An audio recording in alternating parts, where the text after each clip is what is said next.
तो आज का हमारा घनाभ है, क्या है? घनाभ। आज हम घनाभ के विषय में छोटी जानकारी प्राप्त करेंगे, ठीक है ना?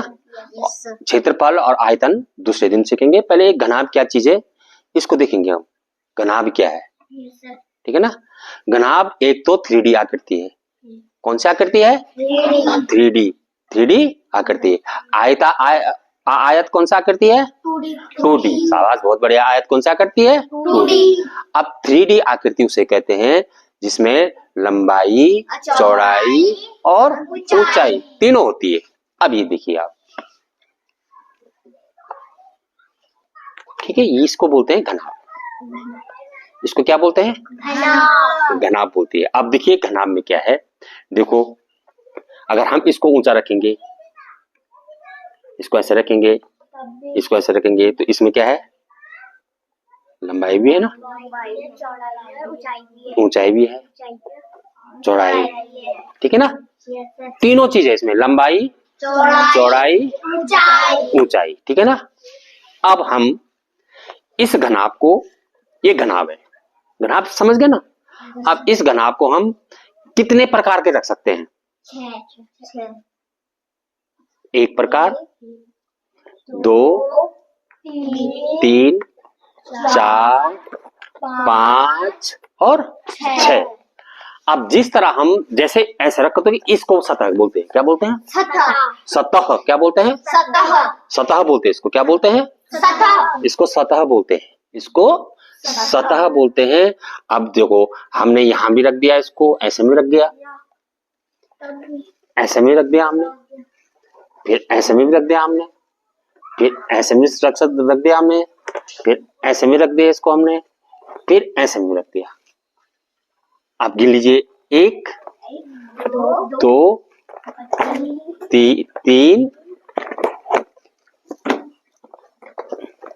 3 और 4, 5 और 6। तो घनाभ की कितनी सतह होती है? घनाभ की कितनी सतह होती है? 6 सतह होती है। घनाभ की कितनी सतह होती है? याद रहेगा ना? समझ गए ना? जितने प्रकार के हम इसको रख सकते हैं उतने प्रकार की सतह है ये। जितने प्रकार के हम इसको रख सकते हैं उतने प्रकार के नीचे को सतह बोलते हैं। तो घनाभ की 6 सतह होती है। समझ गए इतना? समझ गए ना? अब देखिए, अब हम घनाभ की भुजाएं पर जाएंगे। किस पे जाएंगे? भुजाएं पर। सतह कितनी होती है घनाभ की? 6 सतह होती है। घनाभ कितनी सतह होती है? 6। अब ये सतह, ये भी देखना है हमने, सतह का आकार क्या होता है? प्रत्येक सतह का आकार। अब इसका आकार कैसा है? देखिए, आयताकार। शाबाश, कैसा आकार है इसका? आयताकार। इसका आकार कैसा है? आयताकार। इसका आकार कैसा है? आयताकार। तो प्रत्येक सतह का आकार भी क्या होता है? आयताकार होता है। प्रत्येक सतह का आकार भी क्या होता है? आयताकार होता है। ये भी ध्यान रखना है कि प्रत्येक सतह का आकार आयताकार होता है। समझ गए? उसके बाद सतह कितनी हो गई? 6। अब भुजाएं या कोर, कोर भुजा, ठीक है ना? समझ गए? अब देखिए हम गिनते हैं, हम यहीं से गिनते हैं।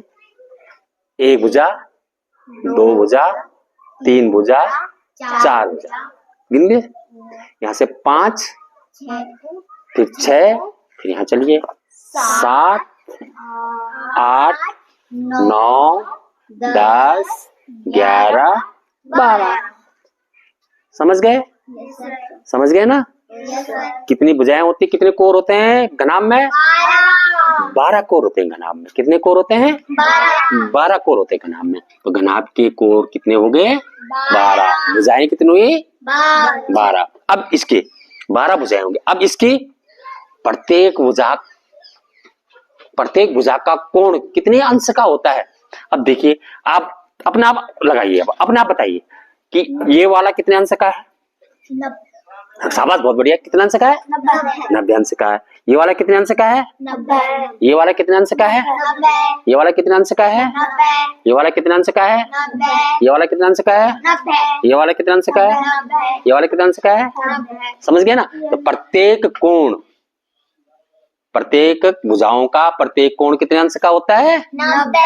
90 अंश का होता है। भुजाओं का प्रत्येक कोण 90 अंश का होता है।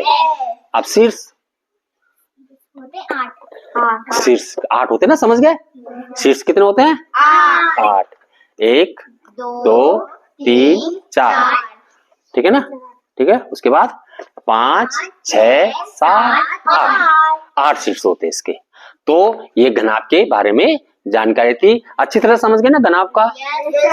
अच्छी तरह समझ गए ना?